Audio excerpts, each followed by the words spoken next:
Hawaii. I'd been planning it for 6 months. Saved every bonus. Covered every booking. For tickets. Oceanfront suite. All-inclusive. It was supposed to be a celebration. My first paid vacation for the family. Then, 2 days before the flight, Dad handed me an envelope with my name on it. No thank you. Just a printed cancellation notice. Your seat's going to Mason, he said, like it was a promotion. My sister's fiancé. Jobless. Loud. And allergic to gratitude. I stared at the paper, blinking. You're serious? Dad nodded like it hurt him more. Family means sacrifice. He's marrying in. It's his turn to feel welcome. Mom didn't say a word. She just folded laundry on the couch and whispered, "It's better this way." My name is Claire Jensen. And if you think this ends with me crying in my bedroom, stay tuned. Because I didn't yell, didn't beg, didn't even raise my voice. I just nodded once. Thanks for letting me know. Dad smiled, relieved. Like I'd passed some invisible test. But here's the part he didn't understand. The trip was in my name. The reservations, the upgrades, the points. All mine. He thought because I stayed quiet I'd stay small. He had no idea I was already logging into the back end of the resort's guest system. No idea I was updating the primary contact. No idea I was queuing a pending surprise for the hotel concierge. Because if Mason wanted the seat that bad, they could have it. But that view, that room, that picture-perfect itinerary, I was about to turn paradise into poetic payback. They boarded the flight without me. Dad sent a photo from the gate, all smiles, lays in hand. Mason threw up a peace sign like he'd just landed a brand deal instead of hijacking my seat. Mom captioned it, "Ohana vibes only yellow heart." I stared at the screen, then opened the resort's dashboard. Everything was still under my control. See, Dad never bothered to check who the reservations were tied to. He thought buying the plane tickets meant power. But the room, the activities, the meal credits, all connected to my email, my rewards number, My card. I didn't cancel. Not yet. Instead, I made a few subtle changes. First, the room. I downgraded the suite to a basic garden view twin. No refund, just reassigned. Next, the excursions. The catamaran cruise? Gone. Snorkeling trip? Rebooked under my friend's name. Then, the cherry on top. I edited the reservation notes. Guests have been flagged for violating hotel policies on a previous stay. Please handle with discretion and confirm ID upon check-in. Was it true? No. But it wasn't illegal either. Just enough friction to remind them. I wasn't gone. I was watching. That evening, they checked into the downgraded room. No ocean view. No king bed. No welcome champagne. Mason texted me. "Hey, did you mess something up at the hotel? This room's not what Dad said." I didn't reply. Instead, I posted an Instagram story, me at a local spa, robe on, glass of sparkling cider in hand.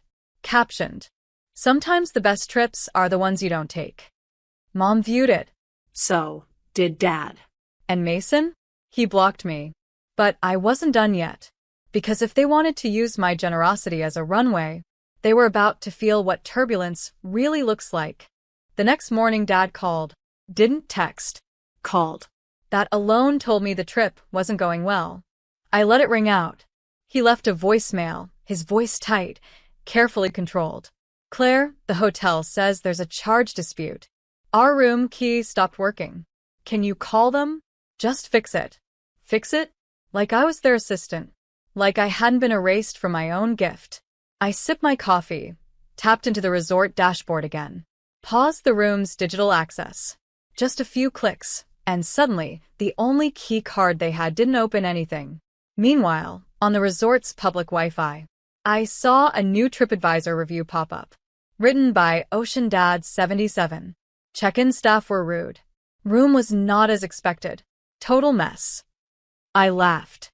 Funny how they could use my money, but not my name. Mason's Instagram was quieter now. No more shirtless beach selfies. No more mojito boomerangs. Just one blurry story of him sitting in the lobby, captioned, "Waiting, again, face with rolling eyes." By noon, The front desk sent an email asking me to verify the reservation ownership. I replied, "The guests listed are unauthorized. I won't be covering any additional charges." Politely. Legally. And then, I forwarded the same email chain to the rewards team. Attached a note. "Please block this profile from accumulating any points during their stay." This was an unapproved guest substitution.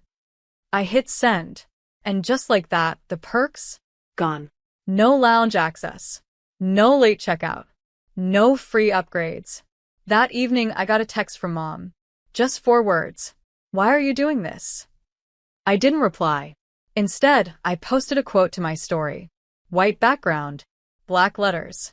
"If sacrifice is expected but never returned, it's not family, it's performance." I didn't name anyone, but I didn't have to, because sometimes justice doesn't knock loudly. Sometimes it slips quietly into the cracks of someone else's paradise, and lets the rot speak for itself. By day 3, they weren't pretending anymore. No photos. No aloha family captions. Just silence, the kind that hums through a group chat like a power outage. Then I got a call from the hotel's concierge. "Hi, Ms. Jensen. The guests have expressed confusion about their account. They attempted to book a couple's massage, but their resort credit is invalid." I almost felt bad. Almost. I calmly replied, "They're not authorized users. If they'd like to pay out of pocket, they're welcome to." She paused. "Understood. We'll inform them." Click. 2 hours later, Mason sent one final text, long and barely punctuated. "Look, I didn't ask to take your spot, okay? They offered. And I just said, yeah, your dad made the call, not me. You need to grow up. This is so petty. It's just a trip, LMAO. Just a trip. 23 hours of overtime. 4 months of no eating out. Cutting my own birthday budget just to make this family getaway happen. But sure, just a trip." I didn't respond. Instead, I Venmo'd $10 to one of the resort staff accounts, a woman I'd spoken to when booking. The note said, "For your kindness, and for the stress I know my family is causing you.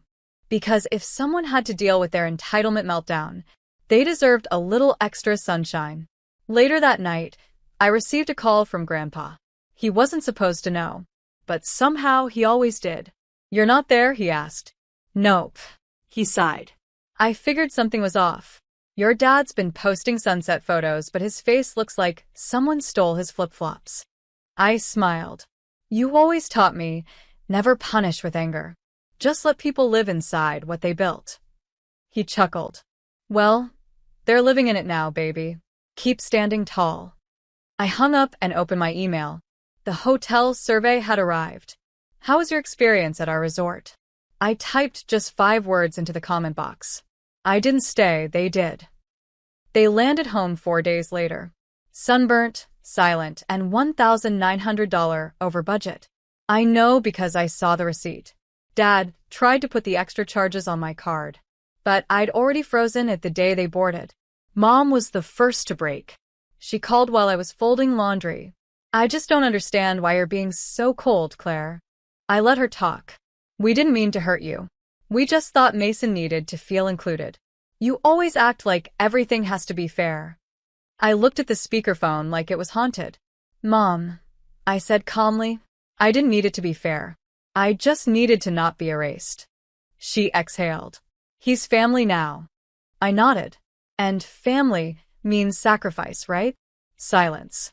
"Then consider this mine," I said. Click. I opened my notes app. Started writing the post I hadn't wanted to share. But maybe it was time. I saved $31,400 to give my family their dream vacation. 2 days before departure, they gave my seat away to a man who's never paid for a single dinner. I didn't shout. I simply took back what was mine. Underneath it, photos. My original booking receipt. The itinerary. A screenshot of the reservation change. A shot of me, smiling in my quiet apartment with takeout sushi and a glass of wine. Captioned, "Some trips are more peaceful when you stay home, especially when you take the peace with you." I hit post and went to bed. By morning, it had over 18,000 shares. Hundreds of comments. Women saying, "You're the villain in their story, but the hero in mine." Even a few wedding planners DM'd me. Just bookmarked this as a case study in boundaries. Iconic. Mason deleted his account that afternoon. Mom texted, "You're humiliating us." I replied with a single heart emoji. And nothing more. Because when silence is earned, it sounds like freedom. By now, the story had taken on a life of its own. TikToks. Reddit threads. Even a podcast episode titled, "When the Family Mooches Off You, a Hawaiian Horror Story." I didn't share more. I didn't need to. The truth was already orbiting in every direction, and I had receipts to keep it clean. That's when the guilt parade rolled in. Aunt Monica called first. "I had no idea they did that to you, honey. You know you've always been the responsible one." Then Uncle Ray. "You should have told me. I would have helped cover the trip, so you could still go." Too late. Where were they when I was skipping lunches to build the fund? My sister finally called too. A voice full of venom wrapped in fake sweetness. "Claire, do you feel better now? Embarrassing your own parents online?" I sat at my desk, calmly organizing travel receipts. "Do you feel better taking a vacation funded by someone else's sacrifice?" Silence. Then she spat. "You've always been dramatic." I smiled. No. "I've just always kept track." Click. I opened the family chat. Everyone had gone quiet since the post, except Grandpa. He sent one message. "They stole your seat. You gave them a mirror. And they still don't like the reflection." That line stayed with me, because I wasn't out for revenge anymore. I wasn't trying to ruin anyone. I was just done being the disposable one. The "you understand" girl. The ATM with a polite smile. The ghostwriter of family vacations she didn't even get to attend. So I did one final thing. I wrote a blog post. Published it anonymously. Titled, "The Price of a Plane Ticket, What It Costs to Be the Selfless Daughter." It ended with this. They told me family means sacrifice. So I stopped being their definition of family and started being mine. It started trending within hours. And somewhere in all that noise, my silence finally echoed louder than their voices ever did. Dad showed up at my apartment. No call. No warning. Just stood there in his vacation polo, looking like a man who'd just realized the house he built was made of matchsticks. "I came to talk," he said. I didn't invite him in. Just leaned on the doorframe. He looked around like he expected to see someone else behind me. Like the old version of me might step forward and say, "It's okay. I forgive you." But she wasn't home anymore. "I know we made a mistake," he started. I thought giving the seat to Mason would make him feel part of the family. I didn't realize that I was part of the family too? I asked. He looked away. "No," he said. "That you'd make it public." I laughed. Quiet, sharp. There it is. The truth. He wasn't here because he felt guilty. He was here because the world now saw what I had carried alone for years. "You embarrassed us," he added lower now. "No," I said. "You embarrassed yourselves." I just stopped hiding it. His eyes hardened. "Do you really think a vacation is worth tearing this family apart?" I leaned closer. "You tore it when you taught me I was only valuable when I gave everything away." He had no response. So I handed him a manila envelope. Inside, printed bank statements. Proof of every dollar I'd spent. Confirmation of every change I made. A note attached. "This was never a vacation. It was a test. You failed." He held it, speechless. Then I gently closed the door. Not a slam. Just done. That night, I lit a candle. Not one of my sisters'. One I bought for myself, soft vanilla, quiet flame. I sat on my balcony, watching the sky turn orange.